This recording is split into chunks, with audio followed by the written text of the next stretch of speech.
Greetings and a warm welcome to all our friends at Friends of Abanos. This is the third cigar in our 2017 Christmas sample series, and today we have our dear friend Luca, otherwise known as Fez. Hi everyone, how you going?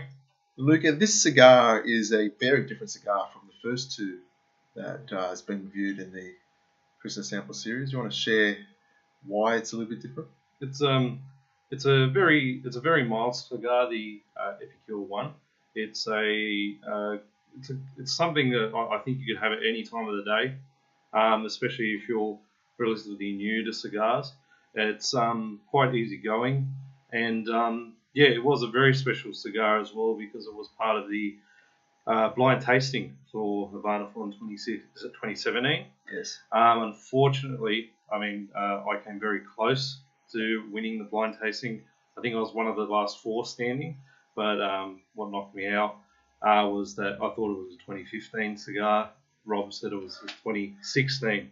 So, life goes on. We all make mistakes.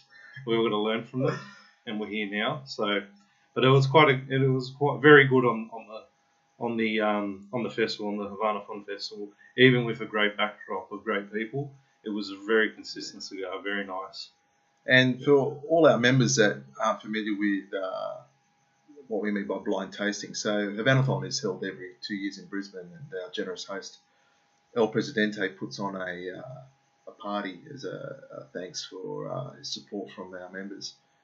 We all look very much forward to it, and during that party we tend to have a blind tasting competition, and this Epicure number 1, which I'll just show you here now, looks like this. It's a Corona Gorda, 46 ring gauge by 143 millimeters cigar. Was the cigar that was put up for the blind tasting, and which is this one. Yes, the actual one. It is. Thank you, Carly. My girlfriend Carly went with me, and I got 2 sample packs. So she's not happy because these are her cigars that I'm smoking. I'm sure she'll forgive me. So thank you, Carly. Big thank you. The good news is, friends, that Luca has plenty of other cigars to give to Carly. And I know many of you being in a similar situation with your respective partners and wives that sharing this glorious habit of ours, glorious hobby of ours. So I'm sure that you'll look after Carly there, Luca, won't you, mate? Yeah. We've got that on tape, so I have to. That's exactly right. So we've already lit this up, and we had quite a bit of time on the cold draw, didn't we?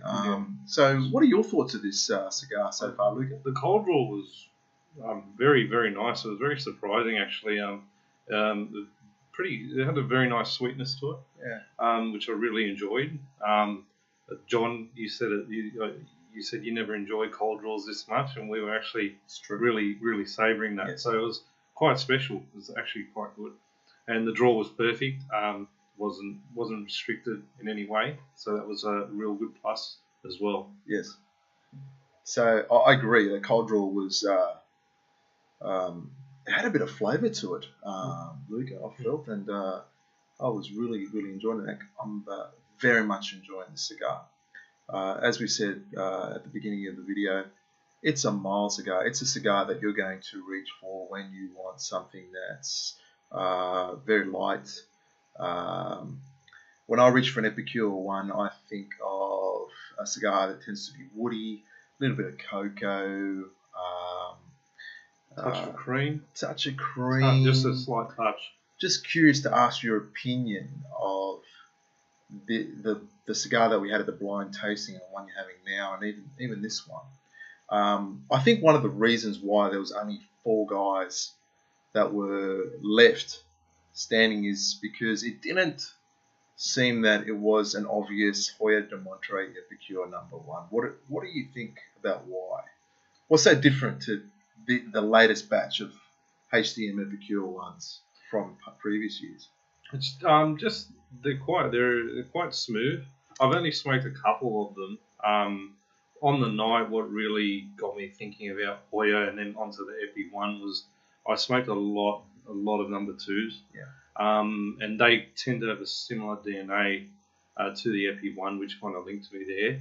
And then I just started picking up on those tiny, tiny grass notes, that touch of cream, those nuts, and all of that working together. I just took, mainly a guess and mainly educated, decision on what I thought it was, and that's how I made my mind up about it. Not to mention, obviously, the size. You could probably narrow it down to how many cigars of this size. Corona Gorda. There's Yeah. there's not there's not that many left.